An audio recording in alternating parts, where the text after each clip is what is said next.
Hello friends, welcome to defence matrix. तो जैसे कि हम जानते हैं, तिरस मार्क 2 के प्रोटोटाइप को फैब्रिकेट किया जा रहा है और इस एयरक्राफ्ट का रोल आउट लाइकली इस ईयर के एंड तक या फिर नेक्स्ट ईयर के फर्स्ट हाफ में हो जाएगा और फर्स्ट फ्लाइट नेक्स्ट ईयर तक प्लान करी गई है।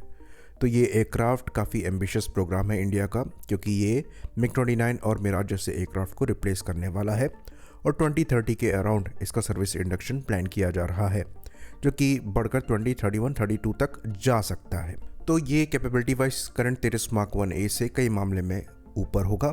चाहे यहाँ पर आप एंड्योरेंस की बात करें, रेंज की बात करें, वेपन कैरिंग कैपेसिटी की बात करें या फिर टेक्निकल सुपीरियोरिटी की बात करें, ये एक बेटर प्लेटफॉर्म हर एस्पेक्ट में है। लेकिन एक जगह पर ये कैपेबिलिटी मिस कर रहा है, जो कि जानबूझकर करी जा रही है, जिसके बारे में चर्चा भी होती है।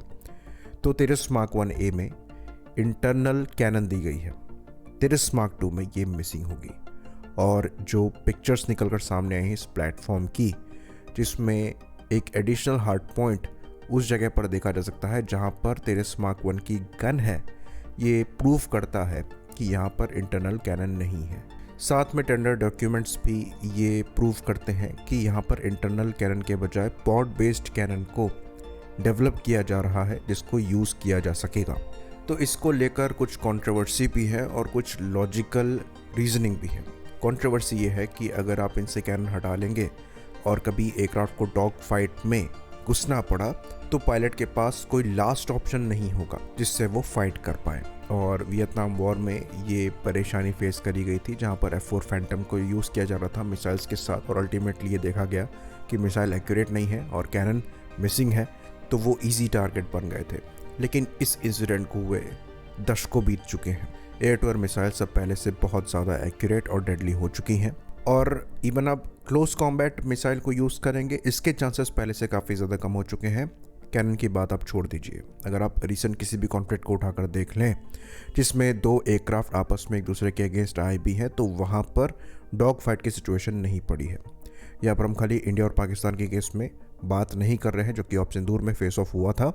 हम यहाँ पर इवन रशिया यूक्रेन की भी बात कर रहे हैं, जहाँ पर एक भी इंसिडेंट ऐसा नहीं है जहाँ दो फाइटर प्लेटफॉर्म्स को डॉग फाइट में इंगेज करना पड़ा हो।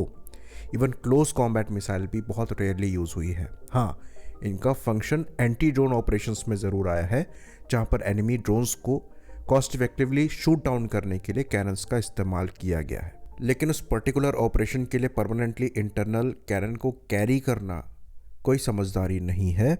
तो ये एक लॉजिकल डिसीजन है, जिसके अंतर्गत जो इंटरनल कैनन है ये तिरस मार्क 2 से डिच करी जा रही है। एडिशनल हार्ड पॉइंट ज़्यादा ज़रूरी है, जहाँ पर एडिशनल बॉम्ब या फिर दूसरा म्यूनिशन आप कैरी कर सकते हैं, जो कि तिरस मार्क 2 के केस में आप देख सकते हैं।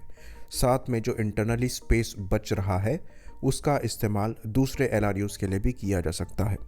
एडिशनली तिरस मार्क 2 ज़्यादा कैपेबल होने वाला है एवियोनिक्स वाइज भी, तो जितना अंदर स्पेस बच रहा है उतना ज़्यादा बेहतर है। तो इंटरनल वेपन को कैरी करने का मतलब सिंपली आप वहाँ पर एक गन कैरी नहीं कर रहे हैं, बल्कि आपको 30 मिलीमीटर या फिर 23 मिलीमीटर के राउंड्स भी कैरी करने पड़ते हैं, और कम से कम 150 राउंड्स आप कैरी कर रहे हैं, जिसके लिए अच्छा खासा स्पेस रिक्वायर्ड होता है। वो स्पेस आप बचा रहे हैं, जो कि एडिशनल एवियोनिक्स को कैरी करने में हेल्प करेगा। इवन हम यहाँ तक आर्ग्यू करेंगे कि अगर LCA तिरस मार्क 1 और मार्क 1A से भी गन्स को रिमूव करके एडिशनल हार्ड पॉइंट ऐड करके जो इंटरनली स्पेस बच रहा है उसको दूसरे LRUs के लिए इस्तेमाल किया जा सके, तो वो ज़्यादा बेहतर है। तेजस मार्क 1 जो है, ये missile approach warning sensor internally miss out करते हैं। तो ये सब कैपेबिलिटी मॉडर्न कॉम्बैट में ज़्यादा ज़रूरी है किसी भी इंटरनल कैनन से, खासकर तेजस जैसे छोटे प्लेटफॉर्म के लिए, जहाँ पर हार्ड पॉइंट्स वैसे ही कम है। तो additional hard points definitely helpful होंगे। तेजस मार्क 2 के जो रेंडर्स निकलकर सामने आए हैं, उसमें ये इन एडिशनल हार्ड पॉइंट्स में extra air to surface weapons को कैरी कर रहे हैं। बाकी जो usual air to air configuration LCA तिरस की है भी, उसमें सेंटर लाइन पायलॉन खाली रहता है, तो वहाँ पर आप हमेशा एक्सटर्नल गन पॉड कैरी कर सकते हैं।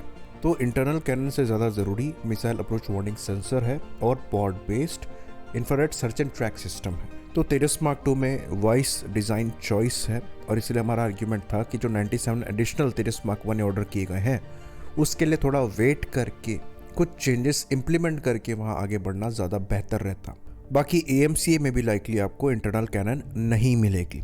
इसी बात पर इस वीडियो को हम ख़त्म करेंगे। लाइक करिए, सब्सक्राइब करिए। जय हिंद।